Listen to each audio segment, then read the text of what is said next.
강에서 다 강변에 있잖아요. 그래야지 음식도 그렇고. 지금 사람을 살게 하는 것이 물과 관계없이 되나요? 바다 뜨는 짠물이니까 안 되는 거고, 이제 강 이제 중심으로 일어나잖아요. 그런데 우리도 한강, 낙동강, 영산강, 금강 이렇게 중요한 강이 있는데, 한강은 우리 서울의 중심이 아니다. 남쪽의 어떤 강 정도로 생각하고, 70년대 초반 이제 제가 귀국해서 이건 나라를 위해서 무엇을 해야 될까 생각하는 과정에 한강이 제일 먼저 눈에 들어올 수밖에 없죠. 공항에서, 김포공항에서 들어올 때도 그렇고, 제가 뭐 어렸을 때는 거기서 수영도 하고 그랬기 때문에 뚝섬에서도 수영하고 광나루에서 수영하고 그랬는데, 거기 이제 다 가봤더니 파리가 왕왕거리질 않나, 막 쓰레기 더미인데 거기, 그리고 실개천 같아요. 그건 저렇게 실개천 같이 흐르고 이런 정도였었어요. 그래서 참 이렇게 가치가 있는 데를 이렇게 방치할 수가 있는가. 테임스강이다 그래야지 런던을 얘기하고, 파리에는 샌느강이다 그래서 되는 거고, 뭐 뉴욕이야 물론 하드스강 다 알지만 보스턴만 하더라도 찰스강이라는 게 있고, 이렇게 되는 건데 빨리 보존하고 개발하고, 그래서 참 아름다운 모습을 보여주는 곳으로 만들어야 되겠다, 이런 생각을 했죠. 또 하나는 인구가 한 20만 정도를 수용하는 사대문안, 한양이라는 데를 자꾸만 도심이라고 그래서, 인구는 지금 그때 당시에는 뭐 500만, 600만, 700만 막 이렇게 크고 있는 상황인데 1000만이 될 것은 뻔한데, 다른 거대 도시를, 메가폴리스를 보면. 그렇게 커질 때 거길 도심으로 한다는 것은 어불성설이거든요. 아니, 거기를 도심으로 하면 문화재 다 없어지죠. 첫째, 공기 문제, 교통 문제, 뭐 우리 역사 다 없어지려는 것은 곤란하구나. 그래서 외사산으로 이렇게 관악산까지, 또 덕양산까지, 아차산 이렇게 넓게 본다면 이게 한강의 중심인데 옮겨야 되는 거구나.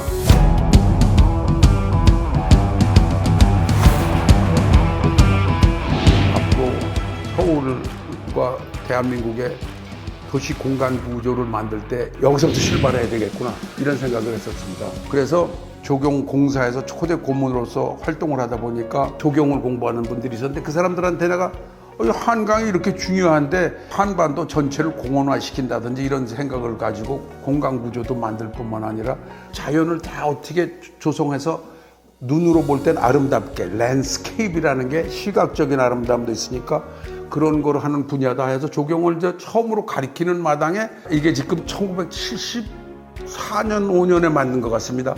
한강 종합 개발 계획. 이렇게 해서 계획을 할 때는 구상이라고 해서 스키매틱이죠. 스키매틱스의 아주 제일 처음 디자인 컨셉트를 진 거고, 이거 보시면 이렇게 남북축도 있고 벌써 동서축도 있잖아요. 그래서 북한산하고 관악산, 청계산 이걸 연결해야 된다는 게 벌써 여기에 나와 있는 거예요.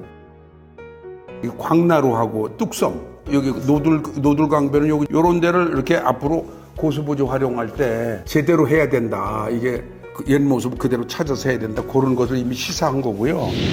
그 다음에 76년에 이게 한강 고수부지 활용 계획이라는 걸 76년에 만들었어요. 이런 고수부지 이런 거 보세요. 여기 전부 다 있어요. 이게 지금 오늘날 휴식 공간이에요. 저 전체를 다 기본적으로 다 해준 거죠. 그러니까 고수부지가 이게 지금 아주 핵심이거든요. 시민의 그 휴식 공간으로 된. 그래서 요거를 이제 76년에 만든 다음에 조경학회에서 마침 정기 학술대회를 서울시립대학교에서 처음으로 하게 됐어요. 그래서 거기에 가서 내가 한강 종합개발 계획을 발표를 했죠. 77년 6월 28일 화요일, 한강 개발과 서울의 환경 보존이 이렇게 했습니다. 디벨롭먼트가 아니라 리디벨롭먼트 한리버 and its environmental improvement for the metropolitan of 서울. 환경을 향상시키기 위한 방법론으로 한강을 들고 나선 거죠. 샌느 강이라든지 테임스 강이라든지 뭐 뉴욕이라든지 뭐 그리픈 레이크 같은 데에 대해서 이렇게 호반화가 거의 되다시피 하고 뭐 이런 데니까 작은 댐을 만들어서 그 수면이 잔잔하게 있는 거니 그 요소가 있어야 되겠다는 게 첫째였고, 두 번째는 앞으로 서울시가 500만에서 1000만이 되는 그런 상황들인데 그 개발을 자꾸 강북에 하고 특히 한양에다 할 수 없기 때문에 그는 강남으로 가야 되니까 그게 중심으로 된다는 것이 두 번째 얘기였고, 세 번째는 서울에는 정말 녹지 체계를 만드는 그 중심에 그 한강이 있는 거니까 동서 한강 녹지축을 중심으로 하고 북한산과 남산과 관악산 뭐 이런 쪽으로 이렇게 연결하는 것을 만드는 광대한 녹지 체계의 근간을 만들겠다는 그런 쪽으로 발표를 한 거죠.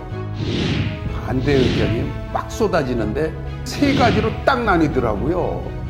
첫째, 아니 우리나라가 선진국도 아닌데 경제력도 안 되는 나라에서 그런 그 허망된 그 제안을 교수님이 하시면 되겠습니까? 또 하나는 아주 좀 그럴듯한 거죠.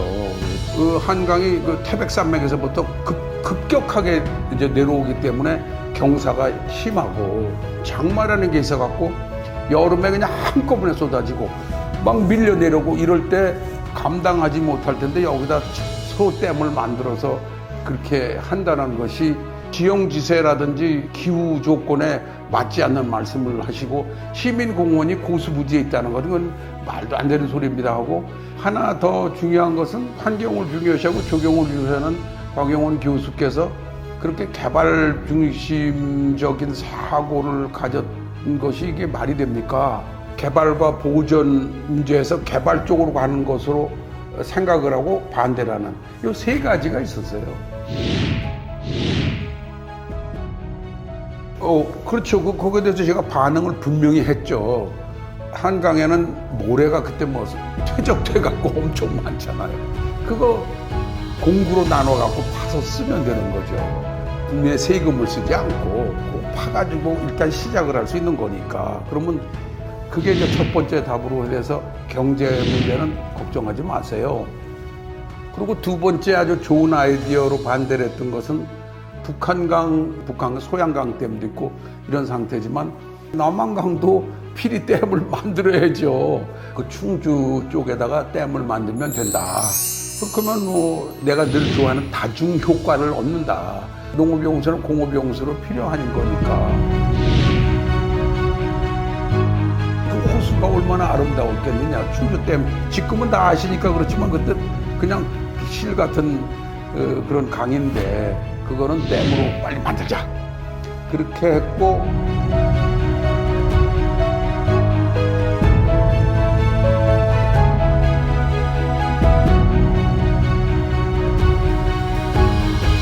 세 번째 문제는 테임스나 뭐 샌느나 이렇게 도시의 중심에 있는 데는 어차피 사람들이 많이 오기 때문에 벽을 좀 쌓아야 될 때는 싸고 이래야 되거든요. 근데 그거는 동시에 또 나무도 심을 수 있고 그러는 거니까 우리는 테임스나 샌느에 없는 고수부지라는 게 있어요. 그러니까 우리는 이 둔덕이 있고 고수부지가 있고 물이 있고 저수로가 있고 이런 형태거든요. 단면을 자르면 고수부지를 전부 자연으로 남길 수 있으면 그게 바로 우리 1000만 인구가 거기서 노는 거죠. 지금 뭐 여의도 옆에 있는 그런 데가 전부 고수부지죠. 어차피 인공구조라는 것은 나쁘게만 생각할 이유는 없지 않느냐. 이런 세 가지를 얘기하는데 이제 반론들을 제기하기가 좀 어려운 상황이었지만 또 뭐라고 그럴까 했는데 서울대학교 공대의 그 안수환 박사가 내 이름을 아십니까? 그러시더라고. 거기서 회의를 안수환 한강의 물을 안전하게 하는 내가 그 교수요. 곽영원 박사가 얘기하는 지금 그 안은 필히 해야 될 일이고 그 다음에 문제들은 우리가 풀어야 될 일이고 공학도로서 풀어야 될 일인데 자신 있습니다. 그거 해야 됩니다. 이런 분이 또 계셨어요. 그래서 내가 지금도 기억을 해요. 항상 저는 일할 때 보면 그런 분들이 계세요. 그게 참 그 엔젤릭, 그 뭐죠, 천사 같은 사람들이 있어요.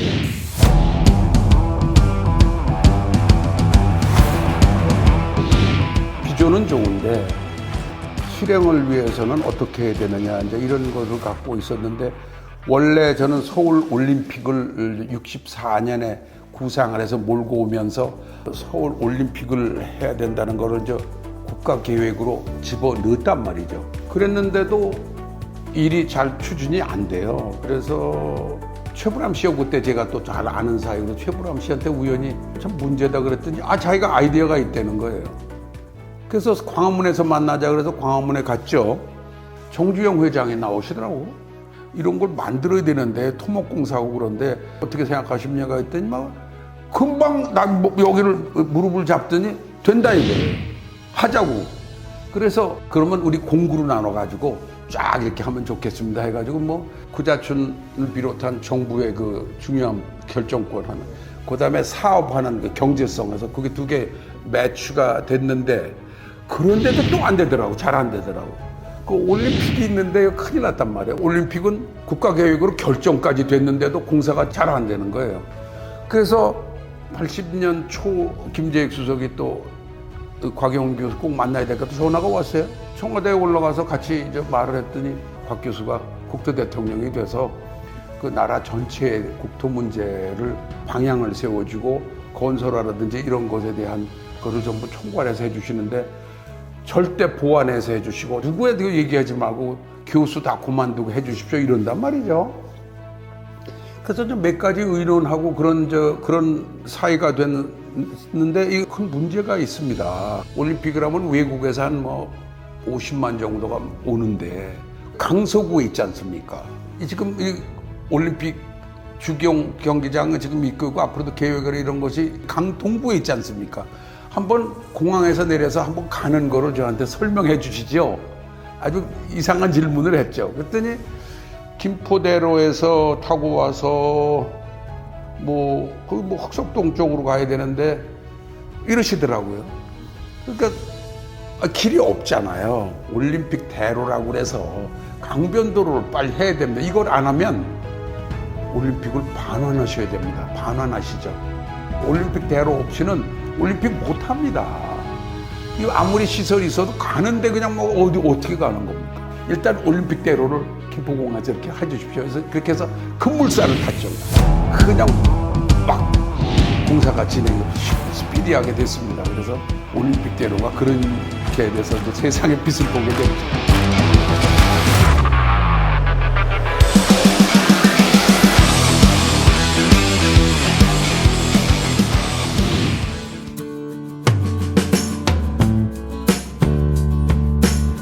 아쉬운 것은 노들강변이 있었단 말이에요. 거기 뚝섬도 있고 내가 아까 말씀드렸죠, 광나루도 있고 그런 것이 좀 남아가지고 거기에 카페도 있고 문예공간도 있고 이렇게 탄생되기를 바랬는데, 제안을 했는데도 불구하고 아파트만 그냥 거기 우후죽순처럼 막 들어서더라고요. 그리고 강변을 관광을 해야 되는데 무슨 제대로 된 랜드마크가 된다고 그러죠. 그런 시설이 없고 그냥 아파트만 콘크리트 장벽만 생겨서 이게 참으로 아깝게 됐죠. 너무나 아깝죠. 그래서 이제 수직 요소를 잘 생각해야 된다. 도시를 만들려고 그러면 어디다가 비즈니스 디스트릭트라든지 고층 건물들이 있지 않고서는 이 시대의 표상이 안 생긴단 말이에요. 강변에다 그런 그 업무시설, 상업시설, 문화예술시설, 공공시설 이런 것들을 놔야 되겠다. 이런 생각을 하고 있었는데 마침 최순영이라고 그분이 연락이 와서 만났죠. 그런 고층 건물 질 줄을 모르니까 제가 스키드모 오잉센 메럴이라고 SOM이라고 약자로 얘기합니다만 시카고에 본부가 있는데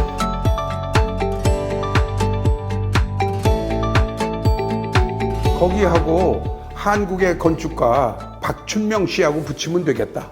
한 100층 이상 지면 좋겠다. 그랬는데 63층으로 해서 대한생명을 짓게 된 거죠. 그리고 그 다음에 LG가 또 연락이 와서 LG도 그 트윈타워래라 럭키와 골스다니까 트윈타워로 거기 하십시오. 수직 요소가 있어서 거기가 좋잖아요. 서울의 이미지가 그냥 역동적 그런 그 발전 기상이 보여져야지. 한강변에는 100층도 더 높이 지어도 좋다.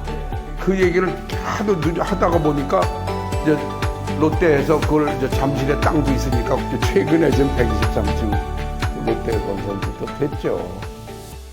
그렇죠. 저도 뭐 많이 배를 탔죠. 사람들 앉아서 조그만 텐트도 쳐놓고 가족들이 모여서 옹기종기 모여서 김밥도 까먹고 정말 열심히 사는 우리 국민들이 이렇게 도심 속에서 이렇게 넓은 고수부지에서 편안하게 할 수 있다는 그게 참 좋고 그런 거 만들었으니 보람을 느끼죠. 뭐 부끄럽지 않게 얘기할 수 있는 건데 제가 좀 어지간히 애국심 있는 사람이 있구나. 어지간히 애국심이 있구나. 그 도저히 우리나라가 그 못 사는 모습을 볼 수가 없더라고요. 그러면서 제가 꼭 생각하는 게 그거예요. 저는 그 밑그림을 그리고 청사진의 기본 방향을 세웠지만 구자춘 시장, 김재익 수석, 기업인들이 또 그래서 기술인, 학자들, 그걸 만들어낸 사람들 뭐 이런 걸 보면 참 우리 세대가 참 위대한 세대였구나. 같이 힘을 합쳐서 그냥 다른 생각 없이 막 밀고 나갔으니까 참 감사하구나. 참 그거를 지금 젊은 세대가 좀 알았으면 좋겠어요. 모든 게 이게 축적이 돼서 만들어지는 거잖아요. 누적이 돼서 시간에 따라서 이렇게 누적된 현상이니까 전 세대에 대한 그 감사함 이런 걸 조금 느껴야 앞으로도 갈 수 있는 감정이 생길 거라고 보여요. 앞으로 가려면 뒤를 꼭 봐야 되니까 그 위대한 세대의 그 활약을 눈부신 활약을 좀 이해해주면 안 좋겠는가. 참 그런 거는 역사를 좀 다시 썼으면 좋겠다. 이게 제가 요새 갖는 생각이에요.